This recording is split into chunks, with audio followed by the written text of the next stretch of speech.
I'm not into podcasts. I swear you'll never see anything like this ever again. What a hit! Back of the net. Hello and welcome to the Not a Pundit podcast. I am Killian and Nathan, and I'm delighted to be joined by the almighty, all-knowing Nathan Byrne. Nathan, how are you doing? I'm doing very well, Killian. How are you? I'm great. I'm delighted that for once both of our teams are in the news. Hence why we're doing this episode. Finally, Man United has done something worth chatting about alongside the mighty Sunderland. Yeah, it's not exactly something that I'd want to be talking about, but sure we're here, aren't we? So we might as well. So let's pretend that our listeners haven't been paying attention to the sports news. What's been going on the red side of Manchester? Same old. In looking at United, typical team leaks coming out, which we've become accustomed to really at United. Seeing managers get leaks put out in the media against them and stuff like that. In the last 24 hours, 48 hours, we've seen a number of leaks saying that Ten Hag has lost the dressing room, which is quite interesting. And yeah, it's led into that sort of big debacle we had earlier. Yeah, so like losing the dressing room has been often talked about with Man United going back since Fergie left, really every manager. But like, I don't know if it's just me, but this has been the most. Ten Hag has had the most consistent allegations of this since Mourinho. Now, people expect it with Mourinho because he seems to like target a new player every year. But with Sancho, Maguire, like Ronaldo, last year, Ten Hag seems to have a little bit of form. And yeah, is there any credence to it, or why has this blown up in particular? Because like we have been chatting about this for the last few months, really. Well, I think probably from the outside looking in, it does seem like there's been more when it comes to Ten Hag. Ten Hag's had to deal with a number of more incidents, shall we say. But I do think it's been a consistent over the last, really since Louis van Gaal, there's been consistent leaks in the media to certain journalists and stuff like that the club really haven't put a marker down. And I think today we finally saw them put their foot down and go like, listen, this isn't on. If you're going to publish stuff that are like quite serious allegations, like in terms of quite serious in terms of football, that like, listen, you have to come to us for comment first. And in my personal opinion, I think that's a fair stance to take. Well, this seems to be the part that's most different from any other time we've been chatting about this. Is they've banned journalists for basically saying something that they don't like. I disagree with that. So just to add a bit more context, they banned Samuel Luckhurst from the Manchester Evening News. They banned Rob Dawson from ESPN. They banned a Sky Sports journalist, and they banned a Mirror journalist today. Okay, now just let's clarify something before we go on. Is it a ban, or were they disinvited, or is it just the journalists, or is it the outlets as well?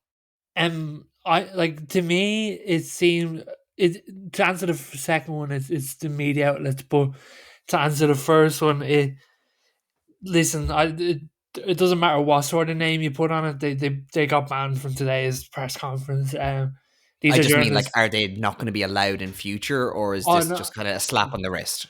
That really hasn't, like, I haven't heard anything past today's one that suggests that they will be at the next one or won't be. It's just more this one that we really know the details on is they did get banned from this specific press conference. And it does seem to be media outlet based. So Sky wasn't there, MEN wasn't there, ESPN and the Mirror.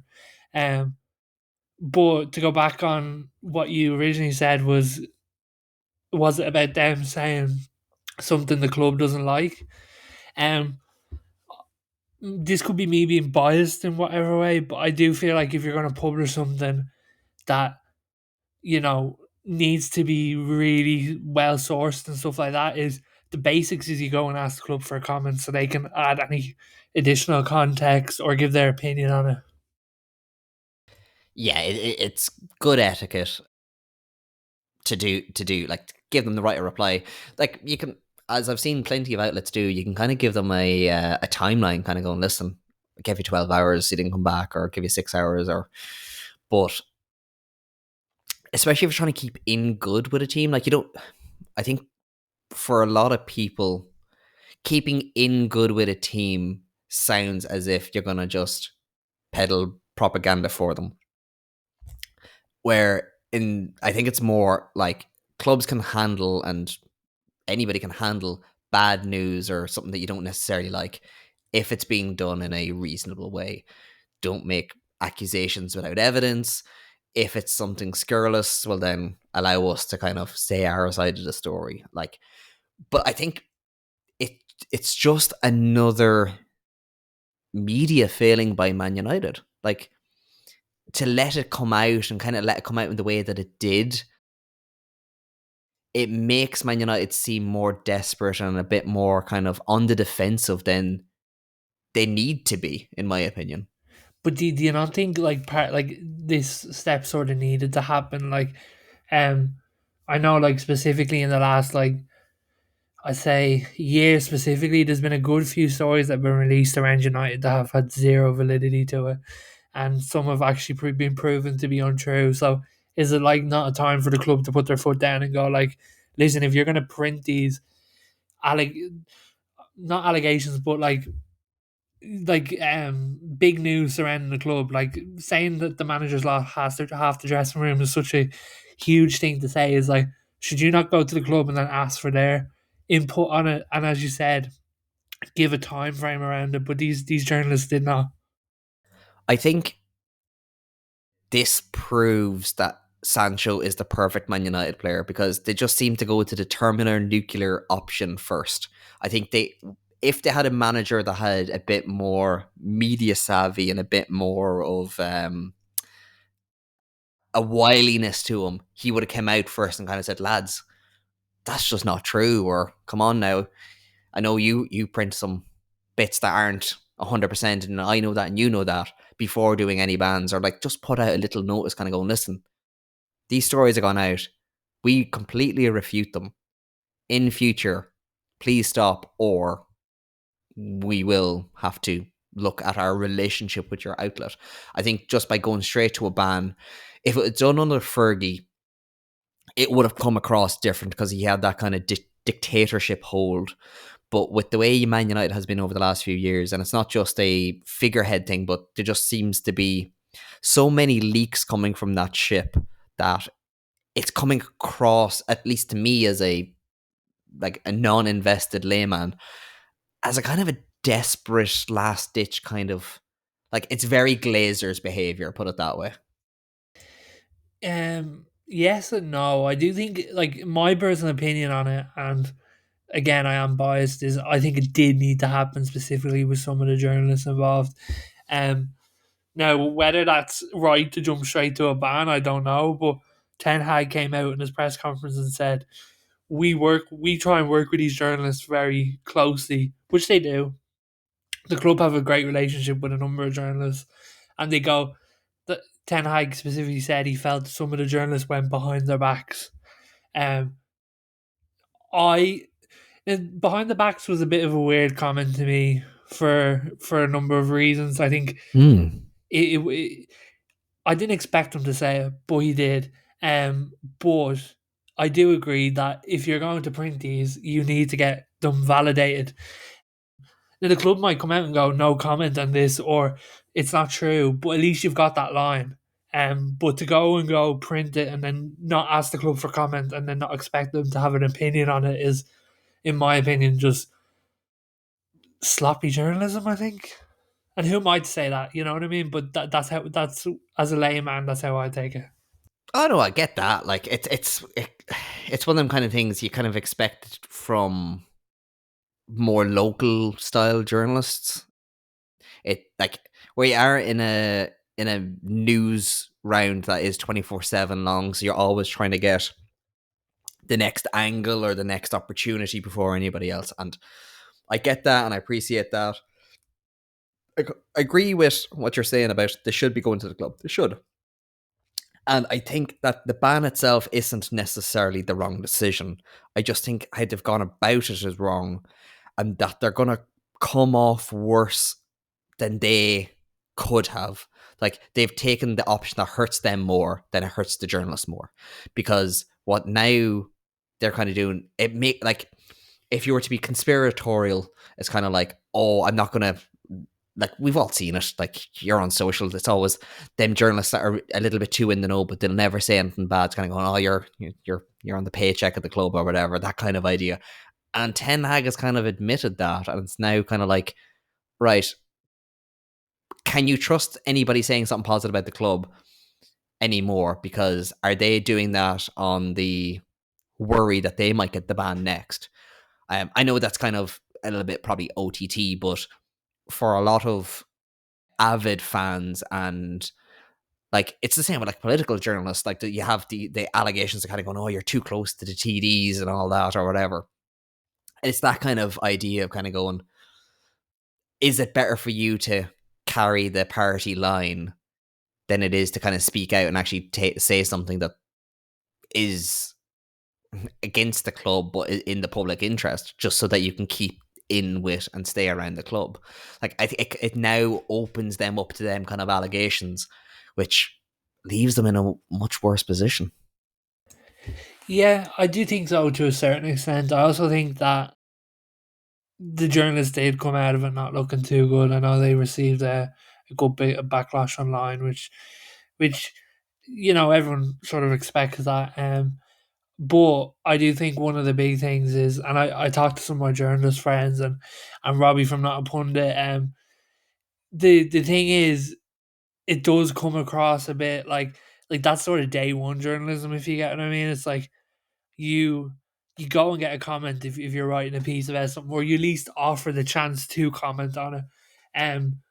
Now, I don't think they'll make that mistake again, but I don't think it's a matter of fact that you can't write anything bad about the club. It's just you got to give them the chance to reply to it, which I think, in my opinion, is just a fair way to go. Yeah, I just mean in terms for the fans. I think some journalists now will come under more questioning from fans that aren't as willing to see the good side to the club. Like, every club has these fans that it's always negative and it's always the worst thing in the world, and the Glazers are the villains, and Ten Hag is crap, and the players are terrible, and this isn't the United of my day, and all them kind of people. And it's kind of just adding fuel to their fire where it didn't need to. I think it's just it's yet again United just being sloppy. Just they don't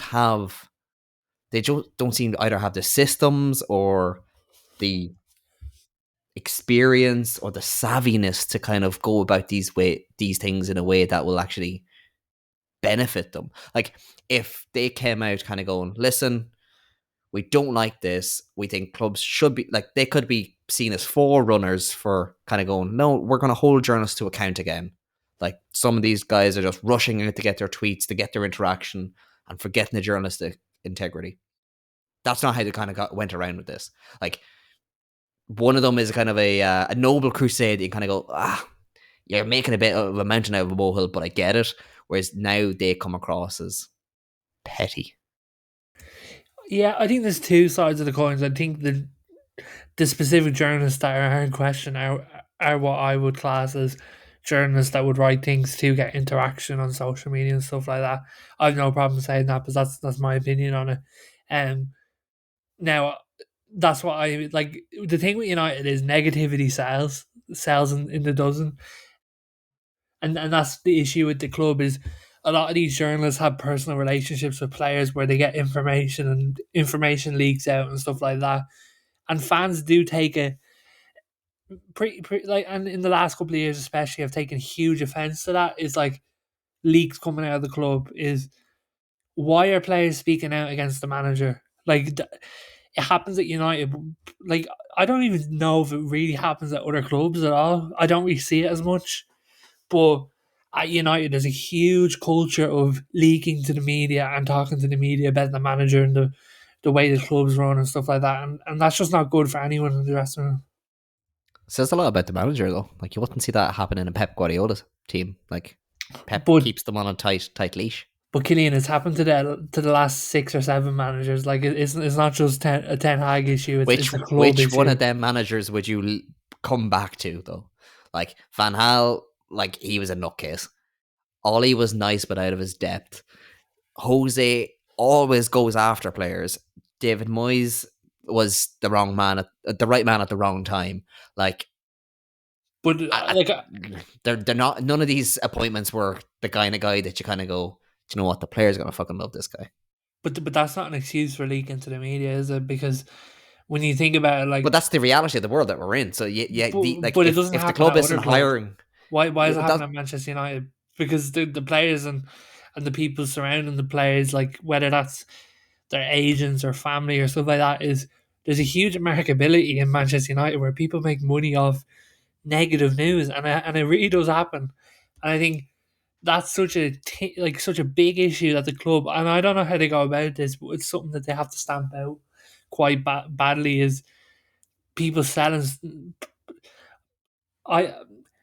stories and going to the media with stories is a huge issue. And I do think it's something that, you know, the club really need to wake up to, that is happening, which they do know now. But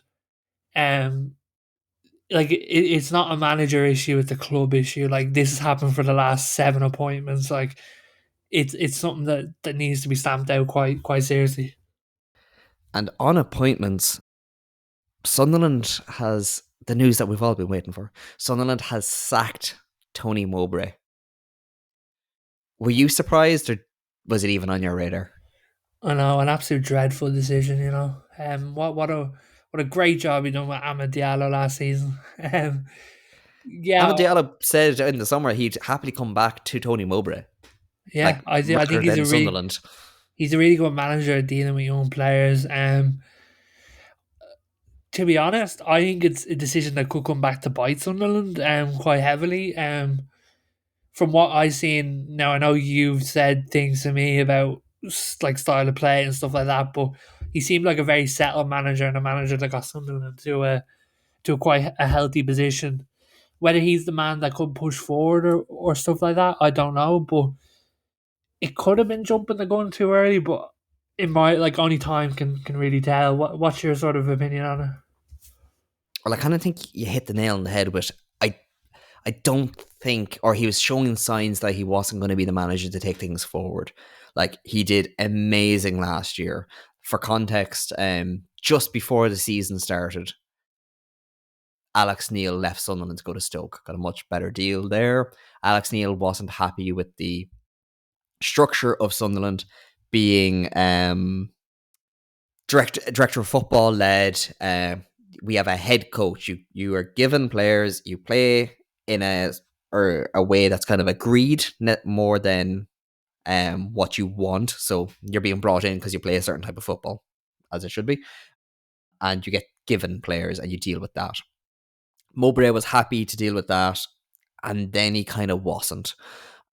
So there seems to be a bit of an ever-growing rift. Now, during the summer, Kirill Louis Dreyfus, who's our owner, and Christian Speakman, who is our director of football. Speakman was at Birmingham. He was the head of youth development there and brought through Jude Bellingham.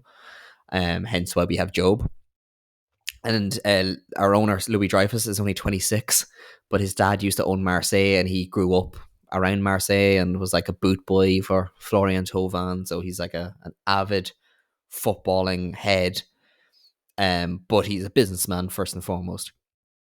And their whole kind of ideology is to bring in young players on a good deal and sell them for bigger money and grow the club that way. Very organic, very self-sufficient. So in that kind of planning for the future, during the summer, it was kind of, I've seen a report as kind of, they were window shopping other coaches, and one of them being Faroli, who's now the coach at Nice, who were kind of flying high in Liga and bet PSG a couple of weeks ago, 3-2.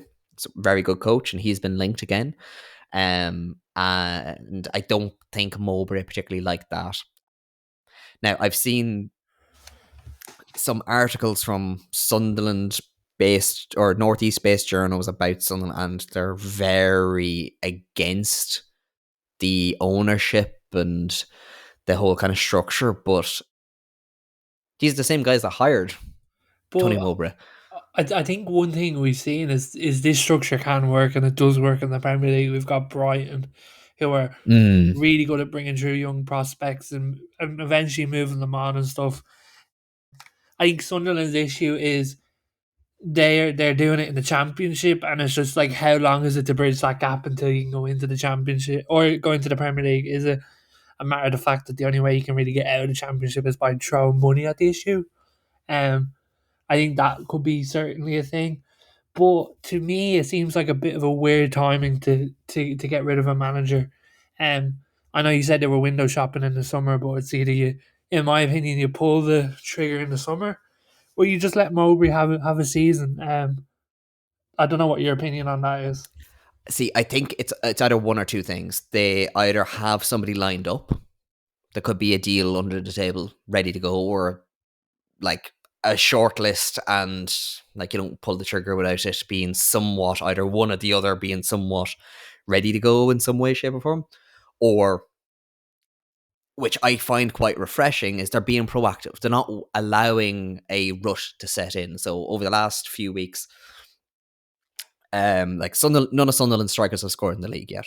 We have very young, as of yet unproven strikers, and the game plan has seemed to be get it to Jack Clark and wait for him to do something.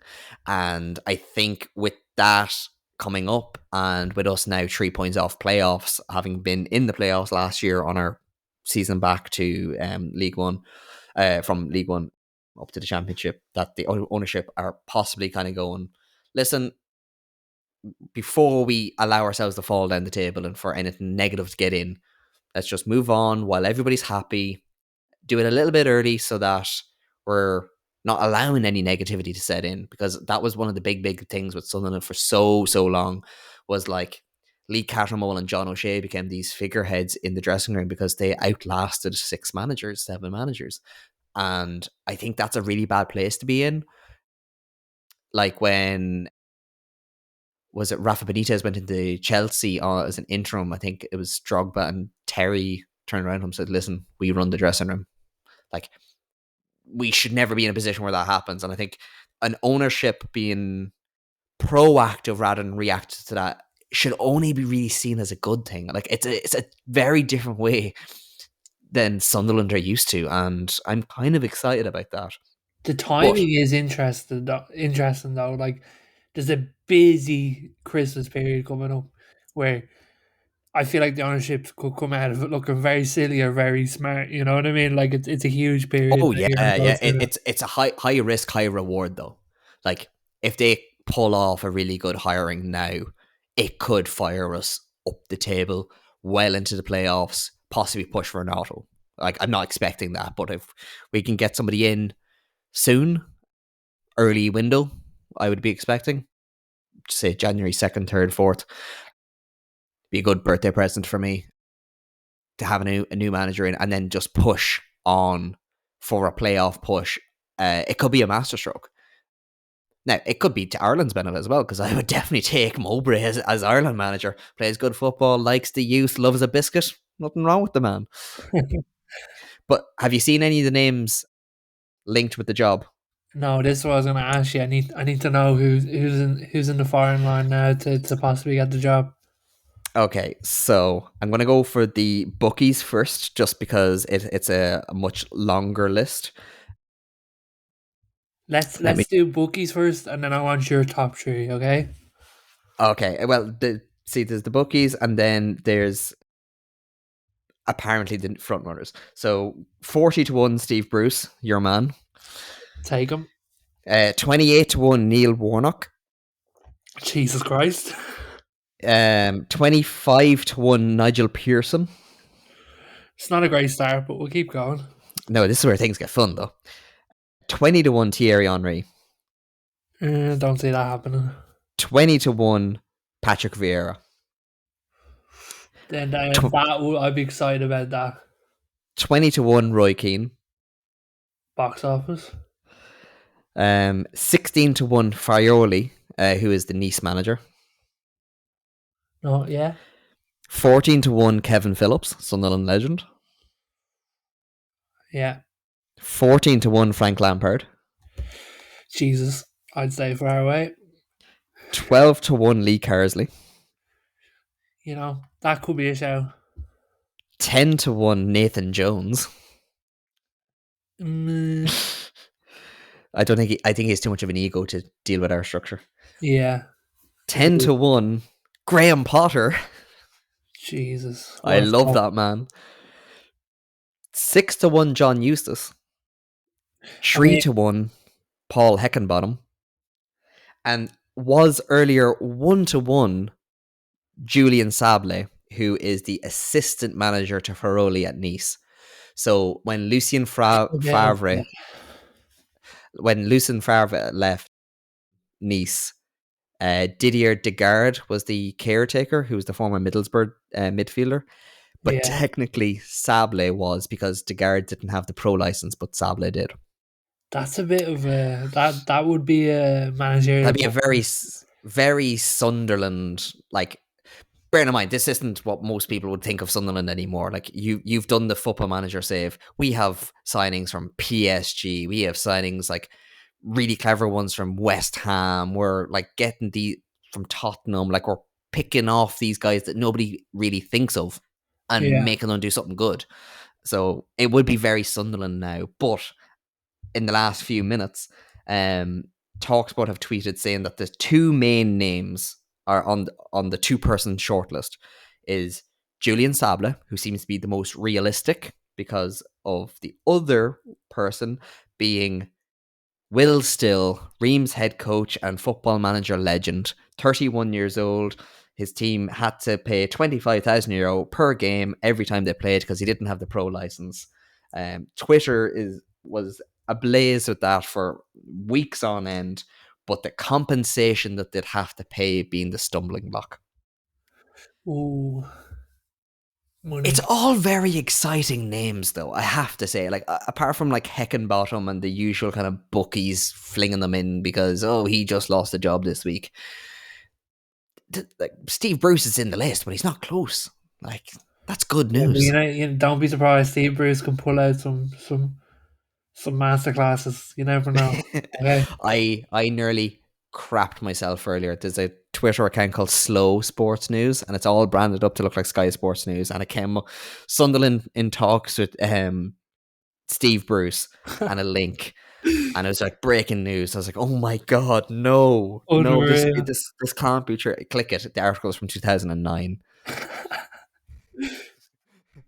Like, Squeaky Bum Time does not cover it. And on that note, we have hit Squeaky Bum Time and we are coming to the end of the show. Nathan, thank you so much for bringing us through the United news as it is. No better man for the information on all things United. And I'm just delighted we got to talk about Sunderland for once. You didn't answer my question. Oh? Who's your top man for Sunderland? Really? In Speakman, I trust. Whatever he thinks, I trust his judgment wholeheartedly. I would love Will Still for the memes. It'd be great. Roy Keane would be box office. But like with our Ireland manager chat, either Lee Carsley or Graham Potter. Like, I take either of them. Graham Potter being my first preference because I think it's the perfect structure for him. Like, yes, he'll have to get rid of the Chelsea money and he won't be on that money again. But like, where else is he going to get this reasonable size club in a reasonable level that will pay him decent wages, but has a really good young prospect team that you like to work with. You like to work with personalities. You're well used to working under a model of selling and buying young, and with a director of football. Like, it just seems to be all made in his image. So I Graham Potter would be my choice. I know it's very boring because I say it on most podcasts on any managerial position, but I think he's very good. We've gathered that on here, Killian. I think the listeners are well and truly clued up. Like, listen, like, he went to Sweden and he made it there. Like, if you can do it on a Yeah. snowy night in Hampstead, He don't do it on a cold night in Chelsea, could he? So either can Pochettino. Put it that way. true. But yeah, no, I think it's an interesting time for Sunderland, and I'll keep a close eye on it. Yeah, you're gonna keep a close eye so that it doesn't affect the January update for Football Manager in case you go at them again. Yeah. But Nathan, thank you very much for joining us on this Tuesday evening, and thank you very much to our listener. And we will be back with another episode later on this week. You're getting double trouble. Ooh, lucky you. Chat to you then. Bye. I'm not into podcasts. I swear you'll never see anything like this ever again. What a hit! Back of the net.